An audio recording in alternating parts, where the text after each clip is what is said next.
Una po sa lahat mga kapatid, doon sa mga nagko-komento po dito, ano ho, bago ko po bigyan ito ng magandang paglilinaw, ano po, sa bawat isa sa atin, maging sa mga nagko-komentong ito, ano po. Una po sa lahat ay hindi po tayo magkaaway sa mga bagay na kung tayo po'y nag-aaral ng kasulatan at tayo po'y nagsusuri at sinasaliksik natin ang kasulatan para maintindihan po natin at maunawaan, ano po. Mula po kay Anton, ano ho, hindi po tayo mag-aaway. So nagkakaroon po tayo ng ganitong pag-uusap na kung saan ay magkaroon tayo ng pagpapaliwanag sa mga bagay na sinasabi ng kasulatan. Kung meron po kayong sariling pangunawa, ay naroon po tayo sa pagrespeto ng bawat isa. Pero kung ang bagay na ito ay para sa Panginoon, bakit hindi natin ito pag-usapan? Kaya narito po tayo. Akin lang pong tutugunin ang inyong pong mga komento at akin pong babasahin at bibigyan po natin ng linaw, ano po, sa pamamagitan din po ng kasulatan, ano ba ang dapat maunawa natin sa mga ganitong kasulatan patungkol po sa pananampalataya natin sa ating Panginoong Kristo. Nang sa ganun, hindi tayo magkamali ng ating pangunawa sa ating binabasa. Kaya ngayon po, umpisa na po natin na basahin ang komentong ito na mula po kay Anton. Ano po, kaibigang Anton, hindi tayo mag-aaway. Magbibigay po tayo ng paglilinaw lang po sa mga komento ninyo. Babasahin ko po para sa lahat din ito ng mga nakikinig sa ating channel.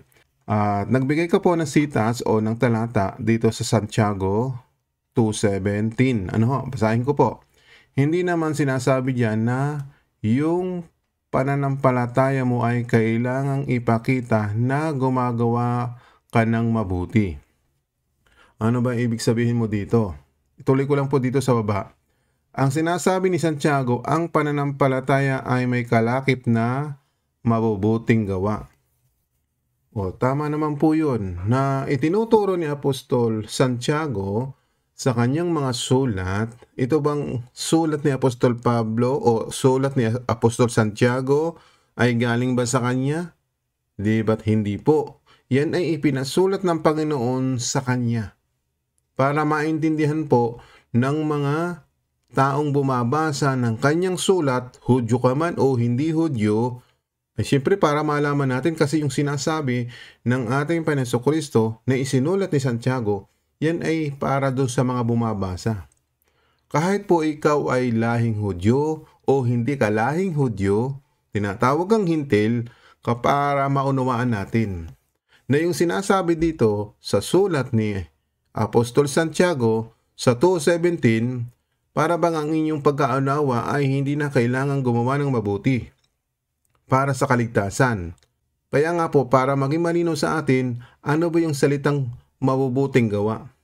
Unang-una, wala naman talaga tayong magagawang mabuti kung hindi natin alam ang paggawa ng mabuti, sapagkat ang kabutihan ay nagmumula sa Panginoon. Siya ang magtuturo sa atin kung ano yung mabuting gawin. Di ba't napakalinaw po? Yun ang tamang unawa. Ang kabutihan magmumula sa Diyos. Tuturuan tayo kung ano yung mabuti. Di ba't napakalinaw? Ngayon, ang pagkaintindi ko dito sa inyong komento, uulitin ko po. Kasi hindi yata ninyo binasa yung 2:17 at wag po tayo magko-concentrate dito lang sa 2:17 na inyong ibinigay. So magkakaroon po tayo ng pagbabasa sa kasulatan, itong ibinigay niyo pong talata, Kasi ang pagkaunawa mo dito sa talatang ito, bago ko po basahin, uulitin ko lang po ang inyong kinomento. Hindi naman sinabi diyan na yung pananampalataya mo ay kailangang ipakita na gumagawa ka ng mabuti. Ang tanong ko naman sa iyo, paano ka magbibigay ng halimbawa kung hindi mo gagawin yon? Kung hindi mo ipapakita? Kailangan may mga halimbawang makita ka ano yung gawaing mabuti. Di ba? Kaya nakikita natin, yung paggawa ng mabuti, mayroong nagbigay ng halimbawa. Para sa inyo, ay kailangan hindi ipakita. Ayan ang sinasabi mo kasi dito sa inyong komento. Kailangan hindi na ipakita? O sinasabi mo na hindi naman sinasabi dyan na yung pananampalataya mo ay kailangang ipakita na gumagawa ka ng mabuti. Kailangan po yun sa pananampalataya na ikay gumagawa ng mabuti. O babasahin natin ang talatang ito bigyan natin ng pansin. Ano po ang sabi dito? Ngayon, mga kapatid, basahin natin dito sa Santiago 2:17 sa talatang ito na kanyang ibinigay.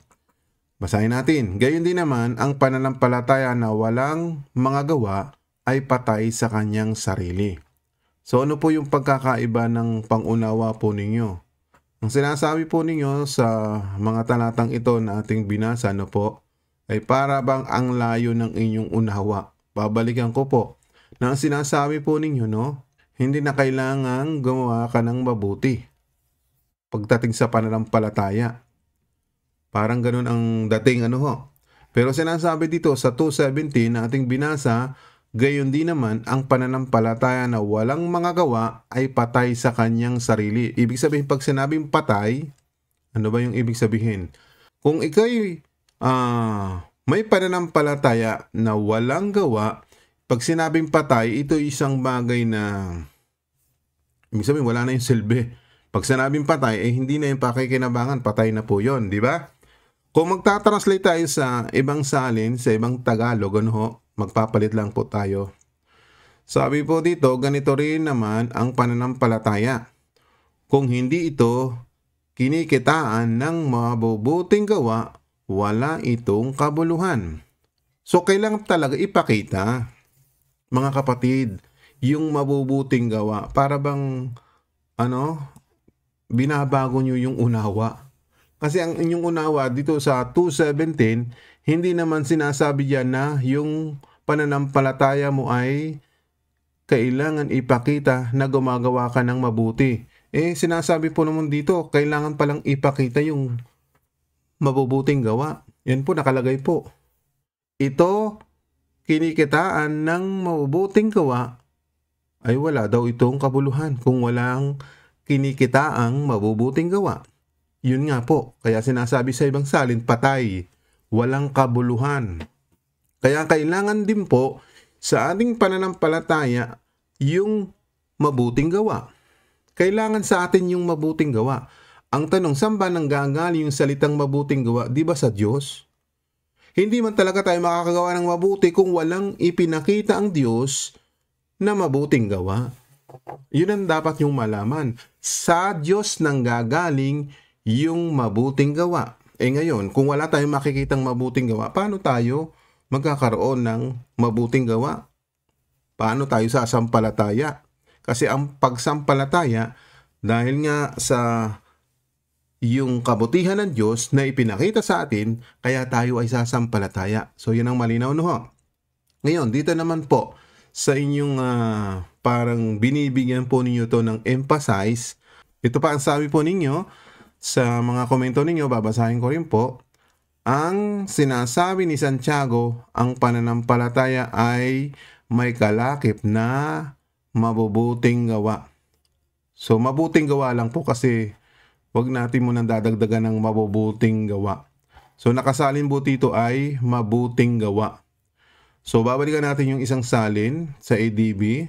Nakalagay po dito ay, gayon din naman ang pananampalataya na walang mga gawa. So, dito tayo nagkakaroon talaga ng confusion. Bakit doon sa ibang salin may salitang mabuting gawa at dito naman ay yung salitang gawa? Ano po? Kaya pagdating po sa English version, nakalagay po dito ay yung deeds in action of obedience to back it up. So, malinaw po dito, have works. Ano ba yung works na tinutukoy diyan? So, sa Santiago, makikita natin, gawa. Kasi nga po, nagpapalit tayo ng ibang salin. Bakit dito naman po ay merong salitang mabuting gawa? Ano ho? Dito sa isang salin sa ASND. Nakalagay po dito ay, yan po, nakalagay po dito, ilalagay natin, mabuting gawa. So, nakahighlight po na green. Para maintindihan natin, kasi po, kayo po ang masyarong nagte-take advantage.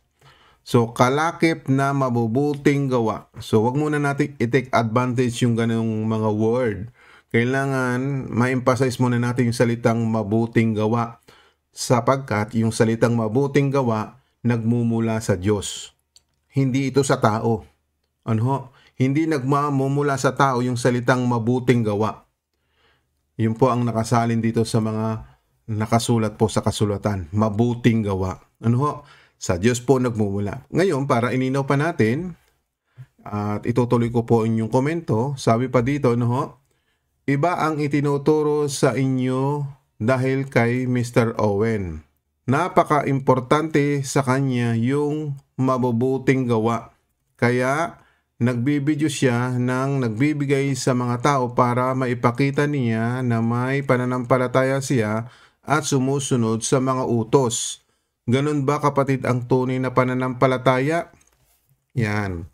So, dito po sa kanyang komento, no, at ito'y niresponse niya doon sa isa nating mga kapatid sa pananampalataya na kung saan ay ini-emphasize niya na kung saan tayo po ay nagkaroon ng ganitong example na kung saan ay isang halimbawa na gumawa tayo ng mabuti.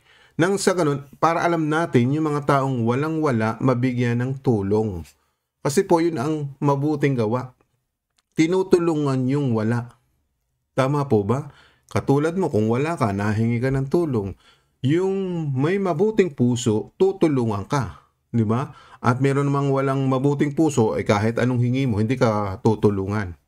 So, ibig sabihin, talagang ipinapakita po na merong mabuting gawa na kung saan ito ay ibinibigay ng Diyos sa mga taong merong pusong sumusunod sa Diyos. Kasi utos po yung gumawa ng mabuti. Malinaw po ba? Kaya po yung paggawa ng mabuti, natutunan mo ito sa Diyos. Hindi ka makakagawa ng mabuti kung hindi mo nakita yung mga bagay na kabutihan mula sa Diyos. Di ba? O di ba? Ito, pinag-aaralan natin pag nagkaroon tayo ng acronym na Bible. Kung tanda po ninyo yung acronym ng Bible, di ba? Napakaganda nito. Ito pong acronym Bible, ito ay naituro na natin na kung saan kung maintindihan mo ang pagbabasa ng kasulatan, di ba? Kaya ako po ay nagbigay ng ganitong acronym ng Bible para maintindihan natin sa ating pagbabasa, ito po ay books. Ito po ay merong 66 books. Doon sa kasulatan, meron pong instruction ang Panginoon. Pag sinabing instruction, kailangan tayong sumunod sa kanyang kaparaanan. Kaya po instruction, gabay. Ngayon, yung salitang bountiful, para maranasan natin yung kabutihan ng Diyos na siya'y masagana, na tinutulungan yung mga taong, alam naman natin, ang Diyos ay tumutulong talaga sa taong nawawala ng pag-asa. Yun po ang ibig sabihin ng bountiful. At the same time, maranasan natin yung pag-ibig ng Diyos. Diba? Pinapakita muna yung kanyang masaganang pagpapala sa mga taong nagtitiwala sa Kanya. At doon ipinaparanas naman yung pag-ibig ng Diyos. At ito'y mararanasan pa natin hindi lang dito sa mundo, maging doon sa eternity. Iyan ang dapat nyong malaman dito sa salitang Biblia o Bible. Yan ang dapat ang ating kaisipan mula sa banal na kasulatan, maintindihan natin. Kaya balik po tayo dito sa inyong mga komento. Ano po? Kaya sinasabi mo, nung gumawa ko ng video, parang minasama ninyo yung ginawa kong halimbawa. Yung pagbibigay. Yung po isang mabuting puso na gawin natin. Di ba? Na kung saan nakakita ka na nasa lansangan lang. Bagamat may mga tao ngayon na kung saan ay doon lang talaga umaasa sa paglilimos. Di ba? Kaya nga sinasabi ng Panginoon, kung naglilimos ka, ay huwag kang aasang may babalik sa iyo. O di ba? Mas maganda tumulong doon sa hindi makakapagbalik sa iyo. Kaya kaibigan, hindi po masama yung gumawa ng mabuti kasi nakita mo sa banal na kasulatan, may instruction kasi ang Panginoon. Kung gusto mong maranasan ang pagpapala ng Panginoon, gawin mo yung pinapagawa ng Panginoon. Paano ka magkakaroon ng pag-ibig sa Diyos kung hindi mo naranasan yung pag-ibig ng Diyos na ipinakita sa iyo? Di ba? Yun ang dapat nating malaman para makamtan din natin yung eternity, yung buhay na wala hanggan. Paano ka papasok ng langit? Paano ka tatanggapin doon sa karya ng Diyos kung wala kang pag-ibig? Di ba? Kung wala kang mabubuting gawa. Dahil ang Diyos ay isang bagay na maunawaan natin na siya ang pinagmumula ng kabutihan. O balikan po natin ito. Kaya mga kapatid, unawain po natin, hindi lang po sa pananampalataya tayo aasa. meron pong pananampalataya diyan na kung saan ay meron pong kautusan si Kristo na dapat nating sundin. Ano po? O ngayon, tutuloy ko po ang inyong komento. Ang kaligtasan na ibinigay ng Diyos sa mga tulad natin ay libreng regalo niya. Iyon, hindi natin iyon kayang pagpaguran. Ganon din ang sinabi ni Pablo. Ngayon, ilinaw ko lang po ito sa inyo, no, mga kapatid. Sinasabi mo na ang kaligtasan na ibinigay ng Diyos sa mga tulad natin ay libreng regalo. Kaya pupuntahan natin yung talata na ibinigay po ninyo. Sabi po dito sa Efeso 2:8-9, dadalawang talata inyong ibinigay. At ito ang ibinigay mong version, Magandang Balita Biblia, babasahin ko po. Sapagkat dahil sa kagandahang loob ng Diyos, kayo ay naligtas sa pamagitan ng pananampalataya. At ito'y kaloob ng Diyos at hindi mula sa inyong sarili. Hindi ito bunga ng inyong mga gawa, kaya't walang maipagmamalaki ang sinuman. So ito yung talata na inyong ibinigay, no? Wala naman po diyang libreng regalo Kaloob. Pag sinabing kaloob, ibig sabihin, ibinibigay ba ito? O, di ba? Sa kanino? Pag sinabing kaloob, ito po ay isang bagay na mula sa Diyos ang nagbibigay. Ano? Ituloy po natin ang inyong komento. Sabi mo dito sa inyong komento pa, kita mo na kapatid, hindi ito bunga ng mga gawa natin. Gaya ng mabubuting gawang sinasabi ni Mr. Owen, kahit anong kabutihan ang gawin mo, kung wala naman yung pananampalataya mo sa Panginoon, wala itong kabuluhan. Ano ba ang ibig sabihin dito ng ating pong mga nagko-komento? Mula po kay Anton Ho ito, na para sa kanya, no?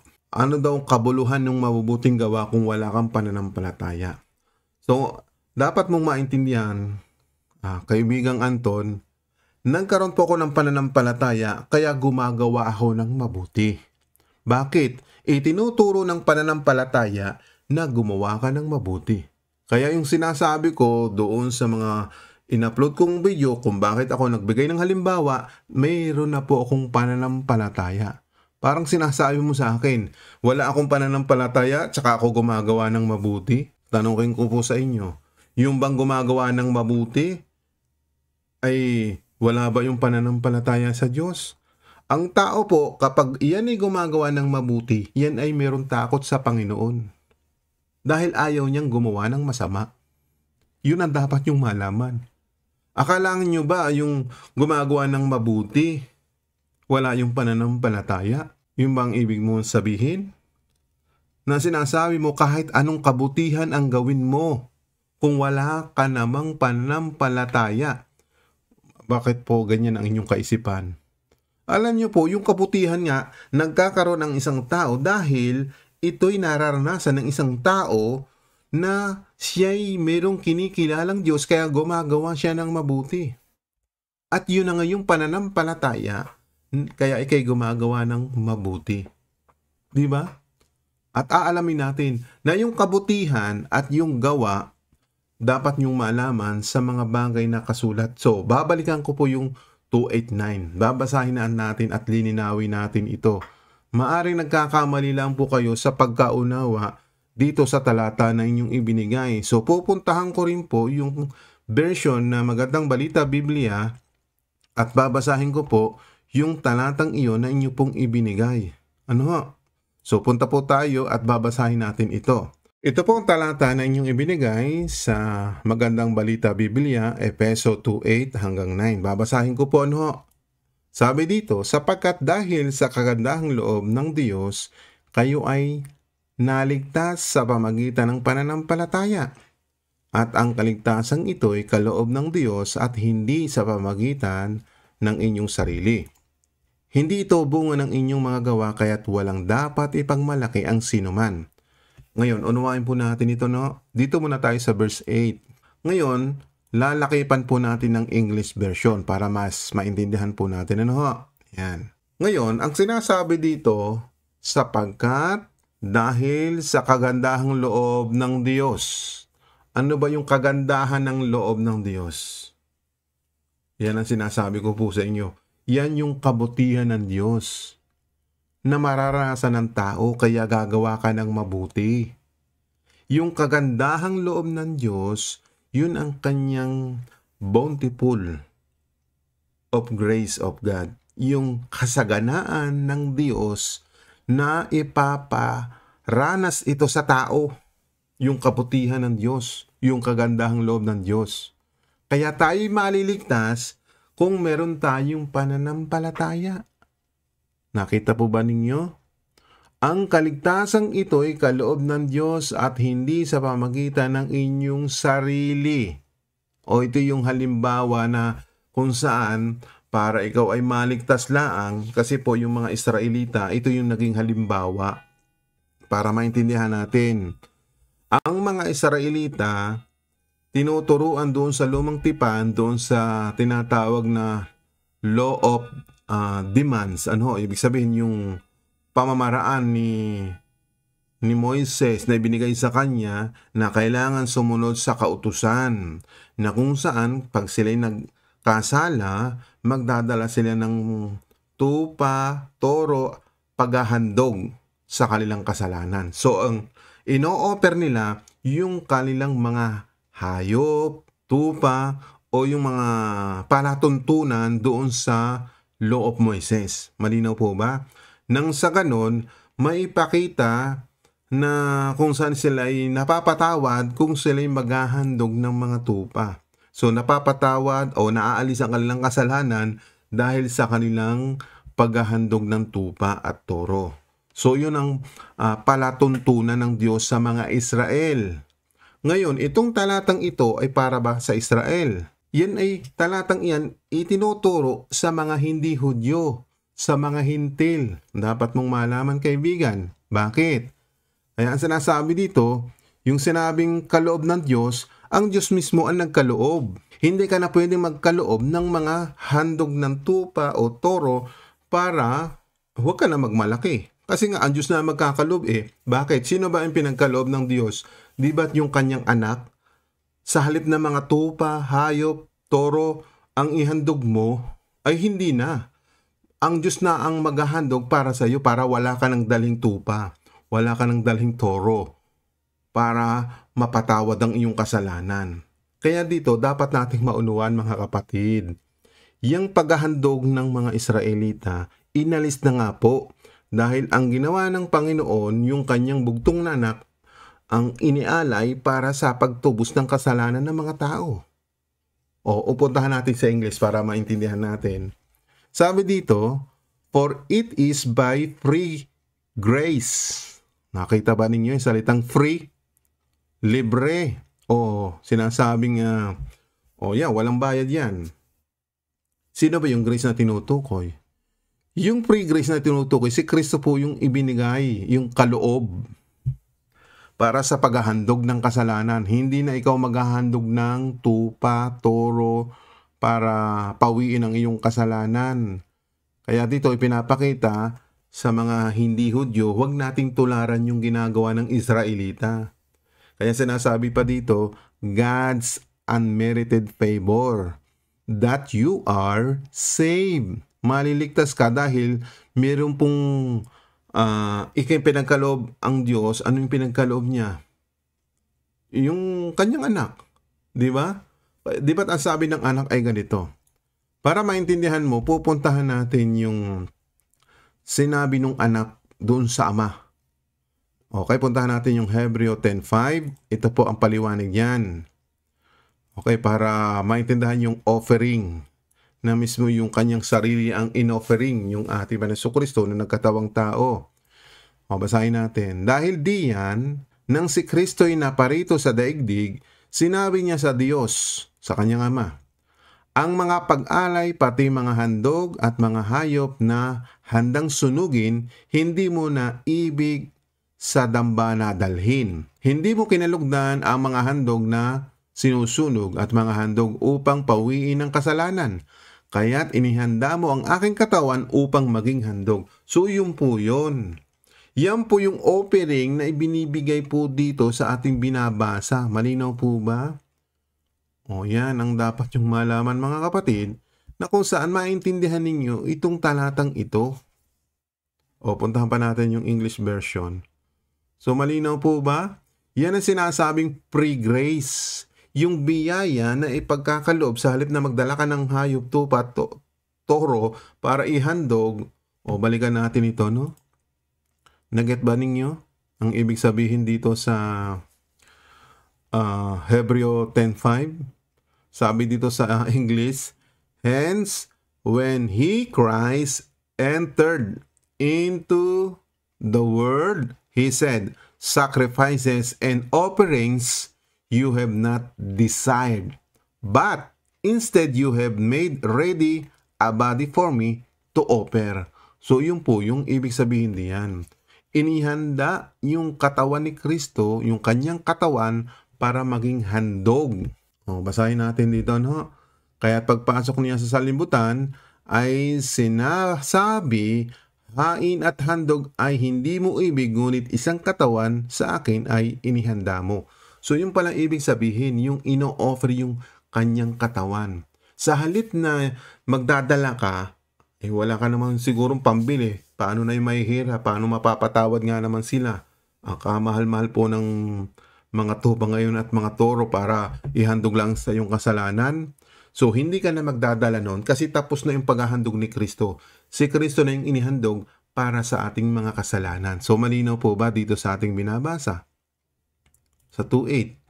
Di ba? O, ulitin ko po ha. Kaya sinasabi dito, yung biyaya ng Diyos na ibinigay yung kanyang anak para hindi ka na mag-offer ng toro at tupa. O yung mga sinasabi doon sa kautusan ni Moises. Kaya dito, maliligtas tayo sa pamagitan ni Kristo dahil siyang inihandog. Ngayon, sabi dito, delivered from judgment and made partakers of Christ's salvation. Nang sa ganun, hindi tayo mahatulan kundi magkaroon tayo ng kaligtasan. Malinaw po ba? Kung meron kang pananampalataya kay Kristo. Kasi yung grace si Kristo po yung doon ka sasampalataya at susunod sa Kanya. Yan o, through your faith, kung may pananampalataya ka kay Kristo, ililigtas ka. And this salvation is not of yourselves. Ibig sabihin, para maging hindi sa yung galing yung kaligtasan. Kasi nga, kung ikay maghahandog ng toro, tupa, parang sinabi mong nailigtas mo ang sarili mo sa pamagitan ng paghahandog ng tupa. Hindi po ganun. Kaya sinasabi diyan, and this salvation is not of yourselves, of your own doing. It came not through your own striving, but it is the gift of God. So yung gift of God, si Kristo ang iniregalo. Yun ang naghandog sa iyong kasalanan. Kaya dapat, hindi ka rin gagawa na ginagawa ng mga Israelita na magdadala ng toro para sa iyong kasalanan. Kasi parang mapatawad ng kasalanan, naghandog na ako. Tapos na, wala na akong kasalanan. Parang ganun ang iniisip. Kaya sabi dito, it is, and this salvation is not of yourself. Malinaw po ba? Kaya dito natin maintindihan sa verse 9, sinasabi po ninyo na hindi pala nyo naunawaan ng mga bagay na ito. Hindi sa pamagitan ng mga gawa. Ano yung gawa? Sa lumang tipan, yung ginagawa ng mga Israelita na naghahandog ng toro tupa upang si man ay huwag magmapuri. Kaya ang sabi dito ay para hindi ka magmapuri, yung ginagawa mo pala para maligtas ka, magdala ka ng toro, magdala ka ng tupa para ihandog sa iyong kasalanan at mapawi. Hindi na nga ho yun. Kaya nung ating maitatranslate sa English, ito ang malinaw. Not because of your works. Yung works, yung paraan ng lumang tipan. Yun ang sinasabi dito. Not the fulfillment of the law's demands. Yung pamaraan ng lumang tipan sa batas ni Moises na kung saan naghahandog sila ng tupa. Hindi po ganun. Kaya sinasabi dito, lest any man should boast, para hindi ka magmalaki sa iyong sarili. Siyempre, naghandog ka na. Pinatawad na ako ng Panginoon dahil nagdala na ako ng tupa, nagdala na ako ng toro. Diba, paano kung mahirap ka sa panahon natin ngayon? At wala na rin po ngayong templo para maghandog ng mga tupa. At yung paghahandog na yun, sa Israelaan po. Kaya tinutukoy dito, tinuturoan tayo ni Apostol Pablo na wag natin gagawin yung ginagawa ng Israelita. Na kung saan ay hindi nila tinutupad ng ayos yung mga pinapatupad ng kautusan. Kaya ang ginawa ni Kristo, siya na ang inihandog yung kanyang sarili sa halip na tupa o hayop. Kaya nga maintindihan natin, bakit tinatawag na Lamb of God si Kristo? Bakit tinatawag na tupa ng Diyos si Kristo? Yun po ang symbolizes para maintindihan natin na ihahandog yung buhay ni Kristo para sa ipagpapatawad ng ating kasalanan. O, di ba? So, malinaw po ba? Tuloy natin ang pagbabasa. It is not the result of what anyone can possibly do. So, no one can pride himself in it or take glory to himself. So, yun ang malinaw. Para hindi ka magmapuri sa iyong sarili. Nang kung saan, naghandog ka na ng tupa, naghandog ka na ng toro. Ay, siyempre, isang bagay na yun sinasabi dito, no? Do so no one can pride himself in it or take glory to himself. Para hindi ka magmalaki. Mayapat ikaw ay may pambili ng toro, tupa, para ihandog sa iyong kasalanan. So, wala nang ganung paghahandog. Lipas na. So, malinaw po. Yan ang dapat yung malaman. Na yung salitang works, alam mo, napag-aralan natin ito, yung works, paraan pala yan ng lumang tipan, lost demands. At yung good works naman, para ito sa ating Panginoon Kristo. Pakinggan ninyo, no? Puntahan natin yung verse 10. Para maliwanagan po yung ating mga nagko-komento dito. Sabi po dito, ano? Yan po, kasi nagkakamali kayo sa pangunawa dito sa Efeso 2:8-9. Yung mga bagay, pinapaunawa sa atin ni Apostol Pablo. Ano po? Kaya hindi mo naiintindihan ito. Ano? Sinasabi mo pa dito, no? Bago ko ituloy yung verse 10. Ituloy ko lang po itong inyong komento. Sabi mo, pag tunay ang pananampalataya mo sa Panginoon, normal lang na makita ito sa iyo, mga kabutihang ginawa, hindi mo na kailangan pang ipamalita. Aba, para bang sinasabi mo, yung mabubuting gawa ng Diyos, hindi mo ipapakita? Ikaw nga ang nakaranas ng kabutihan ng Diyos, hindi mo ba yung ipapakita? Iyan ang dapat nyong malaman. Mamaya papakita ko yung verse 10, no? Sabi pa dito, ulitin ko po ang inyong komento kasi nagkakamali kayo sa pangunawa. Kasi hindi mo sinama yung verse 10. Kasi ang nag-focus ka lang dito sa 8 and 9. Mamaya papakita ko sa iyo ang sagot dito sa mga komento mo. Sabi mo, pag tunay ang pananampalataya mo sa Panginoon, normal lang na makita ito sa iyong mga mabubuting gawa. O tama. Kung ikay may pananampalataya dahil tinuruan ka, makikita talaga sa iyo yung mabubuting gawa. Hindi mo na kailangan pang ipamalita o ipakita sa ibang tao na gumagawa ka ng mabuti. Ay mali po ang ganun. Paano mo maibabahagi yung kabutihan ng Diyos na naranasan mo sa Diyos? Dapat mo nga ipakita ito sa mga tao na ikaw ay may pananampalataya sa Diyos. Dahil yung pananampalatayang natanggap mula sa Diyos, ipinakita ito sa iyo ng Diyos. Kaya kailangan mo ring ipakita na ikaw ay maliligtas dahil sa iyong pananampalataya. Katulad ng iyong mabubuting gawa, itatago mo ba yung pananampalataya mo? So, ibig sabihin, kung tinatago mo yung kabutihang ginagawa mo, tinatago mo na rin yung pananampalataya mo sa Diyos. Yun ang lalabas diyan. O, itutuloy ko po ang inyong komento. Sabi mo pa, gumawa ka ng mabuti dahil ang tunay na pananampalataya ay may kalakip na mabubuting gawa. O di tama naman po. Kaya huwag mong hahaluan ng huwag mong ipakita. Kailangan mo pa rin ipakita yung mabubuting gawa na ginawa ng Diyos sa buhay mo. Yan ang dapat mong manawaan.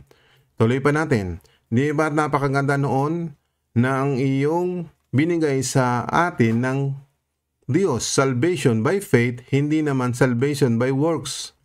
O yan. So, ililinaw natin. Kanina pinakita ko po sa inyo yung salitang salvation by works kung ikaw ay susunod sa paraan ng lumang tipan, yung work. Yung work na sinasabi po dito, no? Balikan natin ito. Yan po yung work na kung saan God's law of Moses. Ano? Balikan po natin yung 9 kasi nasa verse 10 po tayo, no? Kasi ito ang hindi, bago ko po explain itong verse 10, balikan natin. Ito po ang sinasabi po ninyo, yung work o works, not the fulfillment of the law's demands. Yan po ang sinasabi diyan.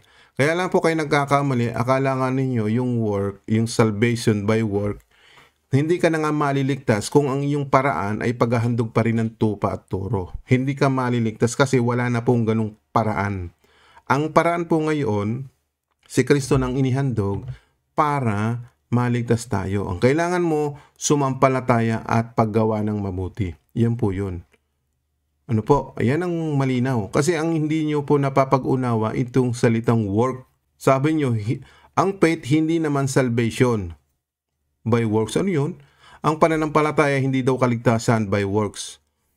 Alam niyo po yung mga gumagawa po doon sa lumang tipan ng works, may kaligtasan po yun. Hindi mo ba nabasa sa kasulatan? Yung mga sumunod po na mga anak ni Israel? Di ba't naligtas po yun? 144,000, binabanggit yan sa pahayag. Sa pamagitan po ng kanilang pagsunod sa law of Moses. Katulad ni Moses, siyempre, siya po ang nagpapatupad noon at ibinigay ng Diyos sa kanya. So sumusunod siya. Yung ba, hindi siya maliligtas? Maliligtas po siya. May pananampalataya siya at sumusunod siya doon sa works na pinapagawa na maghahandog sila ng tupa, toro, para mapawi ang kanilang kasalanan. Ang problema sa ibang mga Israel, hindi sila sumusunod sa tamang paraan. Naghahandog sila ng pilay, may sakit na hayop. Ayaw ng Diyos ng ganun. Dapat naintindihan nyo yun. So ang salvation talaga, magmumula ito sa panahon natin kay Kristo. Yun po yung mabuting ginawa ng Diyos. Yan, ipinapakita sa atin yung mabuting gawa ng Diyos na yung kanyang bugtong na anak ibinigay niya bilang handog para sa ating kaligtasan. Yun ang dapat yung malaman. O ngayon, tuloy ko pa, sabi mo, punong-puno na kapatid yung kahirapan ng ating Panginoon. Tapos na po yun, hindi na po punong-puno. Natapos na po yun. Nagtagumpay nga po siya Nabuhay na muli 3 araw. At doon sa 3 araw na pag-abuhay na niya, patuloy siyang nangaral ng kaharian ng langit. Nagpatuloy siyang nangaral ng kaligtasan. Yan ang dapat niyong malaman. Ulitin ko po, sabi po ninyo, punong-puno na kapatid yung kahirapan ng ating Panginoon na dinanas niya sa kanyang kamatayan at yung dugo niyang dumaloy. Kaya nga po yung dugong dumaloy sa kanya, yan ang nagtubos sa mga tao. Na sa halip na dugo ng tupa, toro, ang ihandog, si Kristo ang inihandog. Kaya babalikan natin yung Hebreo 10:5 na kung saan iyon ang sinasabi po sa kasulatan. Baka hindi mo pa alam ito. Kaya nga sabi ni Kristo pagpasok niya dito sa mundo. Di ba? Sinabi niya, hain at handog ay hindi mo ibig, ngunit isang katawan ang sa akin ay inihanda mo. Di ba? Napakalinaw. Nagbabasa ako ng ibang salin para mas maintindihan natin. Samahan natin. Sabi dito sa SND, kaya nga, nang dumating si Jesus dito sa mundo, sinabi niya sa kanyang ama, hindi mo nagustuhan ang mga handog at kaloob ng mga tao, kaya binigyan mo ako ng katawan na ihahandog ko. Yan pong inihandog niya yung kanyang katawan para hindi ka na magdala ng toro, tupa. Ngayon, anong gagawin mo? Sumampalataya dahil yung kabutihan na ginawa ng Diyos, yun ang mabuting ginawa ng Diyos ibinigay yung kanyang anak. Diba? Ang Diyos po ang gumawa ng kabutihan. Kaya itong verse 10 pupuntahan natin. Pupuntahan natin yung verse 10 na para maging malinaw po sa lahat at basahin natin. So tanggalin muna natin yung isang version. Sabi po dito, sapagkat tayo'y kanyang gawa na nilalang kay Kristo Jesus para sa mabubuting gawa. Ito yung salitang mabubuting gawa na sinasabi mo. Sino po yung gumawa ng mabuting gawa, Ang Diyos. Dapat nyo malaman dito, sabi dito, sapagkat tayo'y kanyang gawa, tayo nilikha ng Diyos. At nilalang kay Kristo Jesus para sa mabuting gawa na mga inihanda ng Diyos nung una upang siya nating lakaran. Ibig sabihin, yan pala ang inihanda nung una pa sa mga tao na ginawa ng Diyos, na nilikha ng Diyos. Diba? Nilikha ka ba ng Diyos? Salita ka ng amen.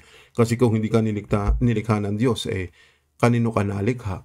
Diba? Yan ang sinasabi po dito sa verse 10. Sapagkat tayo kanyang gawa, nilikha kay Kristo Jesus para sa mabuting gawa na mga inihanda ng Diyos ng una upang siya nating lakaran. Englishin natin para mas malinaw. For we are God's own. So malinaw po ba? Tayo po ay nilikha ng Diyos para sa Kanya. O yan, di ba? Recreated in Christ Jesus. Ibig sabihin, tayo ay nalikha sa pamamagitan ni Kristo.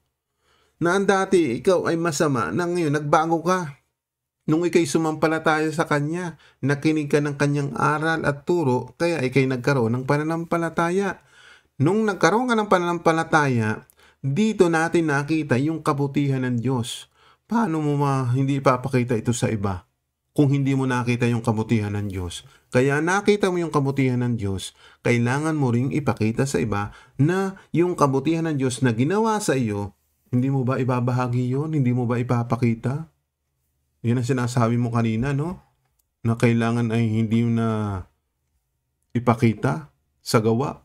Abay, kailangan mo yan. O, di ba? Ikaw nung kukomento niyan, para bang kami ay gusto mong sumunod sa gusto mong paniniwala. Ay hindi po ganon. Kaya dito, yung sinabi po dito, yan, malinaw po. O kung itutuloy pa natin, that we may do those good works. O, di ba? Yung good works, yung kabutihan ng Diyos na ginawa. Sabi dito, which God predestined, planned beforehand for us taking paths which He prepared ahead of time, that we should walk in them, living the good life which He prearranged and made ready for us to live. Yan, malinaw po. Yan ang malinaw po sa mga explanation. Kaya nagkaroon ng ganitong translation. Ipinapaliwanag sa atin na kung saan yung mabuting gawa na ginawa ng Diyos, makita natin na dapat nating lakaran. Yung pong malinaw. Kaya kaibigan, wag po sanang mong ibahin yung aral at turo ni Kristo dito sa ating pag-aaral. Kaya yung kamatayan ni Kristo, yun po ang mabuti sa halip na maghandog ka ng toro, tupa para sa iyong kasalanan. O, di ba? Pagmamalaki yun eh. Na kung saan ay nagdala ka ng toro, nagdala ka ng tupa para ihandog sa dambana at mapatawad ang iyong kasalanan. So para hindi ka magmalaki, yun, wala nang ganung kaparaanan. Dahil na si Kristo na nga ang ibinigay ng Ama para sa paghahandog ng kasalanan ng tao. Yan ang malinaw. No? Ngayon, itutuloy ko pa ang inyong mga komento dahil medyo mahaba ito kaya nililinaw ko po. O ito pa, sinasabi mo sa iyong mga komento, sinabi nga ng kasulatan, sa pamagitan ng dugo ni Kristo tinubos tayo, nang ibig sabihin pinatawad ang mga kasalanan natin. O malinaw naman po. Yung dugo ni Kristo, o ngayon, ipagmamayabang mo ba na kung saan ay naghandog ka ng tupa at ng toro para mapawi ang iyong kasalanan? Kawawa naman yung mahihirap na walang paghahandog. Kaya nga po, libre na, lalapit ka lang sa Diyos, hihingi ka ng tawad, sasampalataya ka at susunod sa kanyang mga utos nang sa ganun, makamtan mo yung buhay na walang hanggan. Hindi ba tapakalinaw naman po yun? Bakit parang hindi nyo matanggap yung paggawa ng mabuti saka lang gagawa ng mabuti at normal nang gumawa daw ng mabuti kapag sumampalataya ka? Di ba? Kaya nga sinasabi ko sa inyo, ang paggawa ng mabuti, hindi mo ito magagawa kung wala kang nakitang kabutihan ng Diyos sa buhay mo. Yan ang malinaw. Ulitin ko po ang inyong mga komento. Ano ho? At idugtong ko pa itong mga komento mo. Napakalaki ng biyayang ipinagkaloob sa atin ng Diyos. Binigyan niya tayo ng karunungan at pangunawa. O tama. Kung naunawaan mo yung Ephesians 2:8 hanggang 10, basahin mo itong 10. For we are God's own handiworks, His workmanship, recreated in Christ Jesus. Ayan, dapat mong malaman. Sapagkat tayo kanyang gawa nilalang kay Kristo Jesus para sa mabubuting gawa. O di ba? Yung ginawa ba ng Diyos hindi ba yung mabuti? Na inihandog ang kanyang anak sa halip na ikaw ay maghandog ng toro tupa? Kaya nga ang pagdadala po ng offering sa harapan ng Diyos, magdala ka ng toro. Ngayon, para hindi ka magmalaki at ikaw lang ba ang pwedeng makabili ng toro at ng tupa, ay kawawa naman yung mahirap na hindi makakabili. Kaya dito, kahit wala kang dalang offering, wala kang dalang tupa, wala kang dalang toro, Pag lumapit ka sa Diyos at humingi ng tawad, mapapatawad ka kasi merong nag-offer na sa iyo yung dugo ni Kristo. Yan ang malinaw, kaibigan. Ano? Yan ang dapat yung malaman. Magkaiba yung law na dapat mong gawin sa panahon ni Moises at iba naman yung good works na dapat mong gawin sa pamagitan ni Kristo. Okay, tuloy pa natin ang komento mo. Tapos, sasabihin pa natin na kailangan pa nating gumawa ng mabuti. Hindi pa ba sapat ang kamatayan ng ating Panginoon para dagdagan natin ang mabubuting gawa, kapatid? Uulitin ko, ang tunay na pananampalataya ay may kalakip na mabubuting gawa. O di ba? Kayo na rin pala may sabi na kalakip nga yung mabubuting gawa. Parang sinasabi mo po dito sa unang komento mo, no? Gumawa daw ng mabuti, hindi pa raw sapat. Ngayon, nung sumampalataya, gumagawa ka ng mabuti, di kailangan pa rin natin gumawa ng mabuti. Ano po? Litong-lito na kayo sa inyong pagpapaliwanag. Yung sinasabi mo hindi na raw kailangan ang mabuti, tapos nung sumampalataya, kalakip yung mabubuting gawa. Para bang niloloko niyo ang inyong sarili. Sinasabi nga ng salita ng Diyos, yung mabuting gawa mula sa Diyos na dapat nating tanggapin na ngayong tinanggap mo, abay gagawa ka ba ng mabuti? Abay syempre. Parang sinasabi mo, yung kailangan pa daw gumawa ng mabuti, kailangan. Parang sinasabi mo, hindi sapat ba yung kamatayan? Yung ngayong kamatayan ang nagiging sapat dahil nga sa paggawa mo ng mabuti, dahil nakita mo sa Diyos yung kabutihang ginawa niya para sa'yo. O diba? Malinaw? O ngayon, idagdag ko pa ito. Yun ang malinaw. O ngayon, sabi mo pa, ang mga mabubuting gawang iyon, hindi iyon ang kaligtasan. O yan, sinasabi ko po sa inyo. Bakit ka nagsasalita niyan, kaibigan Antox? Yung mabubuting gawa, naligtas tayo dahil ang Diyos ang gumawa ng kabutihan. Yun ang ikaliligtas natin. Di ba't mabuti yung inihandog ang kanyang anak? Na namatay doon sa krus? Nabubuo ang dugo sa krus upang matubos ang kasalanan mo, kasalanan ko? Tapos sasabihin mo, yung mabubuting gawa ay nagmula nga yun sa Diyos Kaya nga ikaw gumagawa din ng mabuti. Hindi mo ba ibabahagi yung kabutihan ng Diyos? O ulitin ko ha, ang mga mabubuting gawang iyon, hindi iyon ang ikaliligtas natin. Aba, ikaw lang hindi maliligtas kung yun ang sinasabi mo. Yan nga ang mabubuting gawa, ang ikaliligtas natin, kaibigan. Tapos sasabihin mo, kundi ang pananampalataya natin sa ating Panginoon Jesucristo. Ngayon, paano ka magkakaroon ng pananampalataya sa ating Panginoon Jesucristo kung hindi mo nakita yung kabutihan ng Diyos? Pag-isipan mo yan. Kaya nga ikay gumagawa ng mabuti kasi nga nakita mo yung kabutihan ng Diyos. Di ba? Kung wala ka talagang natitirang kabutihan sa iyo at hindi mo pa rin nakita yung kabutihan ng Diyos para iligtas ka, o di ba? O baka ang inyong kaisipan ay ganun. Kaya kaibigan, unawaan niyo po. O ituloy pa natin. Sabi mo pa, dahil pag tinanggap mo si Kristo sa buhay mo, normal na sa iyo ang mabubuting gawa dahil sinabi ng kasulatan. O di ba? Bago mo nga matanggap si Kristo, nakita mo yung kabutihan nga ng Diyos. O ngayon, nade-develop yung pananampalataya mo kasi nga niwa-workout mo. Ang pananampalataya na walang gawa, patay.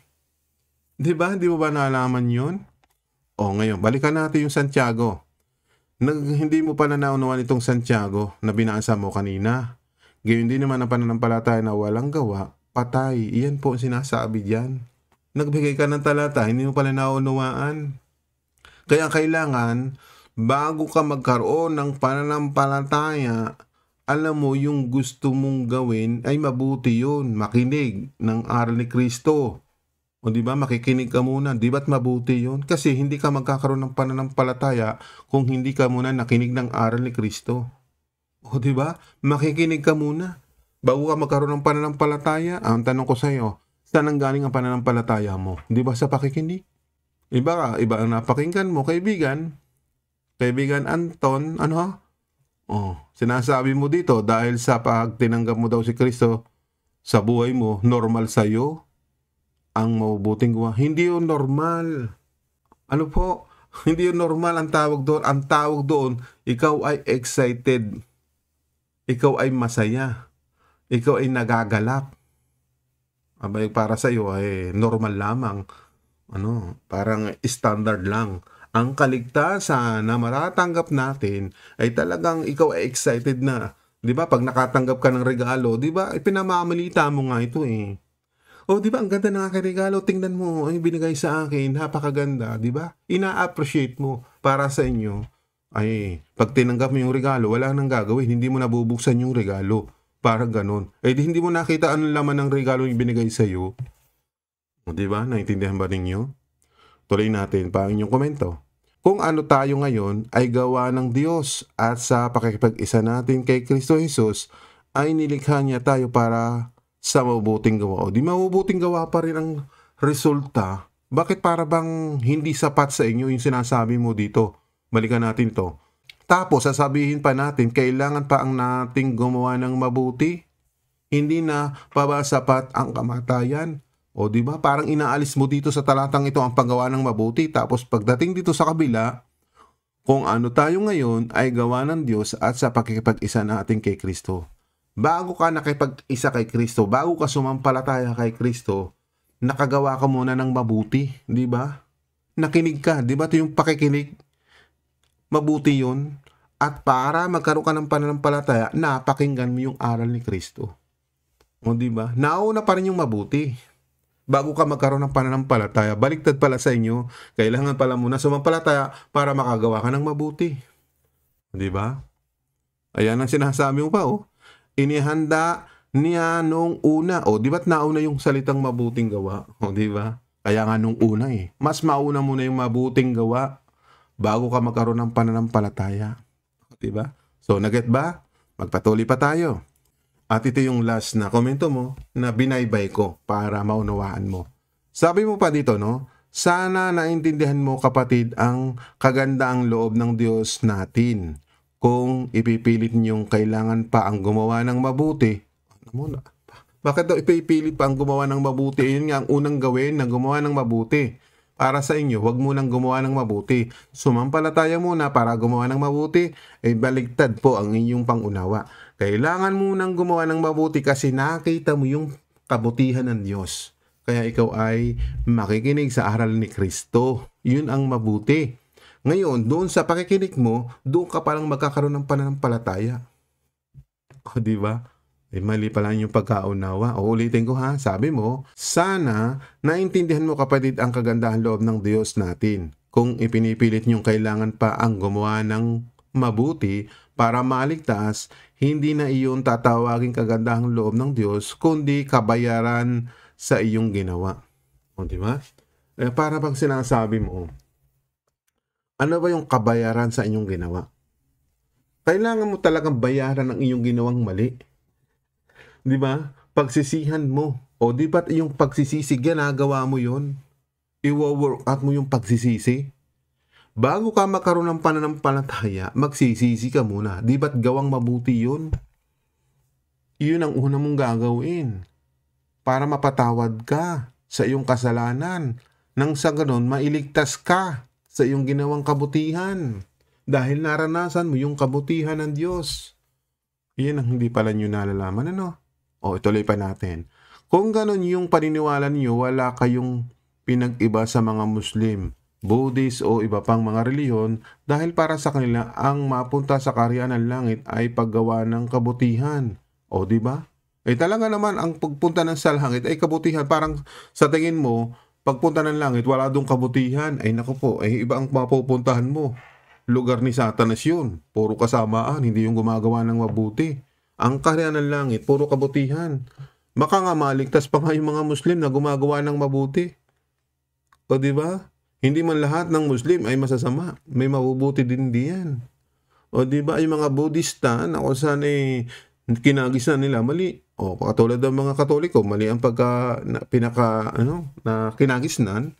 Siyempre, may mga Katoliko ding mabubuti. Maliligtas yun yung gumagawa ng mabuti. Pero yung ibang Katoliko na gumagawa ng kasamaan, hindi maliligtas yun. Yun ang sinasabi ko po sa inyo. Ang kailangan talaga, gumawa ng mabuti at doon magsisimula yung pananampalataya. Yun ang sinasabi ko sa inyo. Hindi pala nyo alam yung pananampalataya pala mauuna. Paano ka magkakaroon ng pananampalataya kung wala kang napapakinggang aral ni Kristo? Di ba't ang mabuti yung pakinggan mo muna yung aral ni Kristo para magkaroon ka ng pananampalataya at maligtas? O, di ba? O, sinasabi pa dito, hindi sila naniniwala na ang Panginoong Hesus natin ay namatay sa krus para ikaligtas natin. Minsan, yun ang hindi nyo pala nalalaman. Huwag tayong humusga ng ibang tao.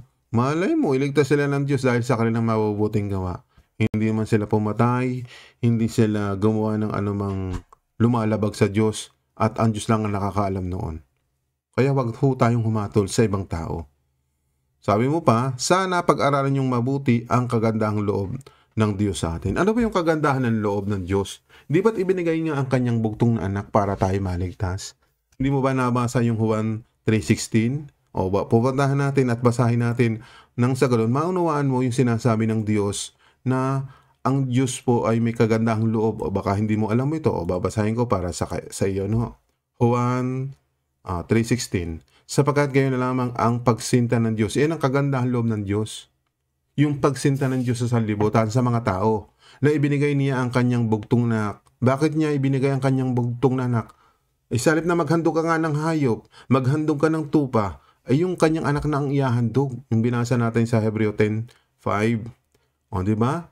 Ibinigay niya ang kanyang bugtong anak upang ang sinumang sa kanya ay sumampalataya ay huwag mapahamak, kundi magkaroon ng buhay na walang hanggan. Iyan po yun.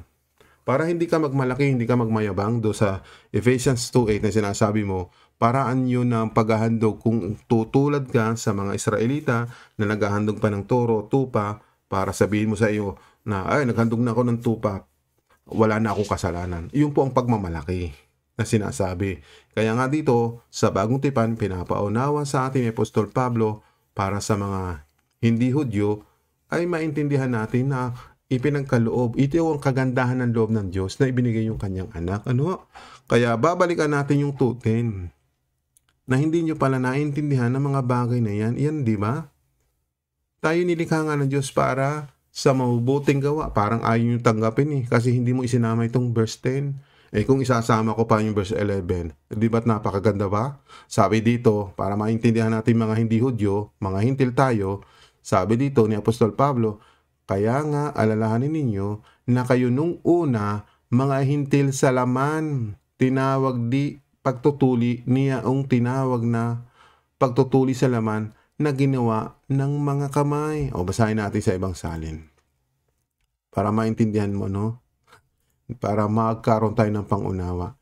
Sabi dito, alalahanin niyo ang kalagayan ninyo noon bilang mga hindi Hudyo o mga hintil ipinanganak kayong hindi mga Hudyo at sinasabi ng mga Hudyo na wala kayong kaugnayan sa Diyos dahil sa hindi kayo katulad nila ng mga tuli.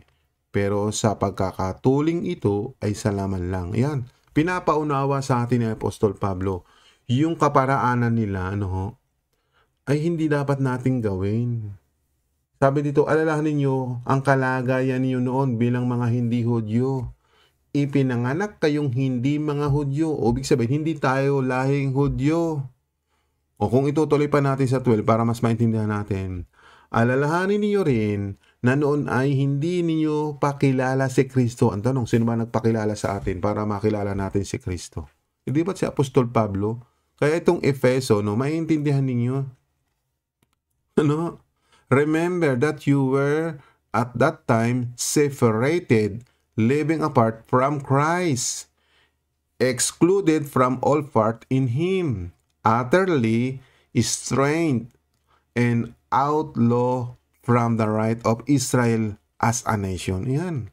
And strangers with no share in the sacred compacts of the Messiah. Promise with no knowledge of or right in God's agreements, His covenant. And you had no hope, no promise. You were in the world without God. So yun, wala tayong Diyos talaga nung una. Nagkaroon lang tayo ng Diyos dahil sa pangangaral ni Apostol Pablo sa mga hindi Hudyo. Iyan ang dapat nyong malaman dito sa Efeso. Itinuturo yan ni Apostol Pablo para hindi natin gayahin ng mga Israelita na hindi marunong sumunod sa batas ng Diyos. Pero nung sumusunod sila sa batas ni Moises, ay hindi nila tinutupad ng ayos.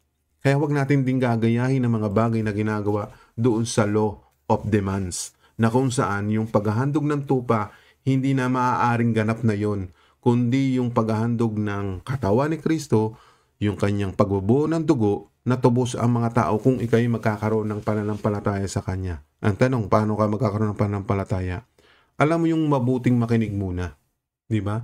Kaya mauna yung karanasan ng kabutihan ng Diyos na maranasan mo kung nakikinig ka. At yung kabutihan yun, yun ang gagawin mo. Di ba? Natututo kang makinig ng salita ng Diyos dahil alam mo yun ang mabuti. Nung naranasan mo yung napakinggan mo yung kabutihan ng Diyos, siyempre sasampalataya ka. At the same time, yung nakita mong kabutihan ng Diyos, hindi mo ba ipapakita ito sa iba? Ipapakita mo yun dahil nakita mo yung kabutihan ng Diyos sa buhay mo. Okay na po ba? So sana naintindihan mo, kaibigan, itong paliwanag ko. So yung kagandahan ng loob, ipinakita sa atin sa pamagitan ni Kristo. Si Kristo na po yung nag-alay ng ating buhay, ng kanyang buhay para sa atin. Hindi ka na maghahandog ng toro tupa na ginagawa ng mga Israelita. Kaya yung Ephesians 2:8 na sinasabi mo, yan ay paraan na itinuturo ni Apostol Pablo na huwag tayong magmayabang, na kailangan natin ay kung naghahandog ka at ginagawa mo yung mga bagay na yon para sa iyong sarili, ay huwag kang magmayabang. Dahil hindi yun makakapagligtas yung ginagawa mong paraan ng lumang tipan. Kapag nakapaghandog ka ng tupa, ng toro, akala mo sa sarili mo, ay ligtas na ako kasi pinatawad na ako dahil nakapaghandog na ako. Hindi po. Si Kristo yung katuparan ng kasulatan na kung saan sa mga taong lalapit sa Diyos, kailangan talaga maghandog ka ngayon, hindi mo pwede kang maghandog ngayon ng tupa o mag-opening ng kung ano-ano o mag-tithes ka. O di ba? Kasi yun kasama yung salo hindi yun.